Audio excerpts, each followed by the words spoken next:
Start na, sir. Magandang umaga. Andito naman tayo ulit sa cubicle ko sa University of Makati, third floor ng Administrative Building. By the way, ngayon pala ay July 21, no? Tatlong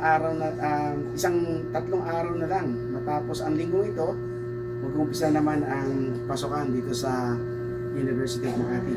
Sa araw na ito, bigyan naman natin ng konting kwento ang ilan sa mga pangunahing trabaho ng mga tao sa Baryo Kuli-Kuli nung araw, no?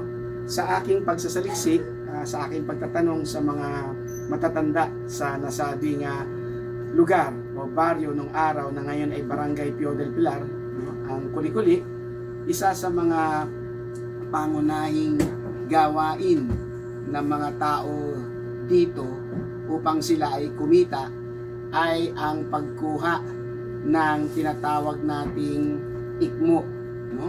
O tinatawag nating betel nut, no? Nung araw, ang mga tao, karamihan na maraming mga tao na nanirahan sa Baryo Kuli-Kuli ay mga nanggaling sa ibang lugar, no? Itong aking napagtanungan na matanda na dating nanirahan na ngayon ay wala na nga rin siya, no? Ang sabi niya, ang kanilang pamilya mula sa Bulacan ay dumayo sa Baryo Kuli-Kuli at kanilang naging pangunahing trabaho ay ang pagkuha ng ikmo. Ano ba ang ikmo? Ito ay isang sangkap para sa partikular na gawain ng mga sinaunang tao sa Pilipinas na maaari nating malaman pa na 5,000 taon na ang tradisyong ito. Ito ay ang nganga, no? Na kung saan ang partikular na paraan na sumisimbolo, no, ng isang tao, no, kung paano siya makitungo, no, sa mga tao ay ang pagnanganga. Sinasabi na ang pagnanganga ay sumasalamin sa pakikitungo ng isang tao sa isang tao pa, no? Kapag ikaw ay may bisita, ito ay tradisyon na inaalok sa bisita ng isang tao. Ganon din sa katangian ng panliligaw, no?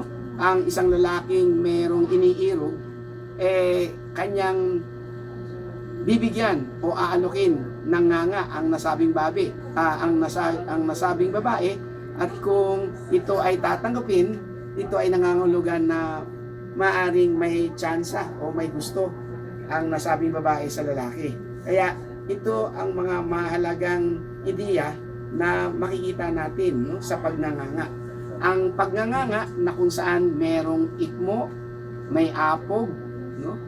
At ang apog ay galing sa dinurog na kabibe, no?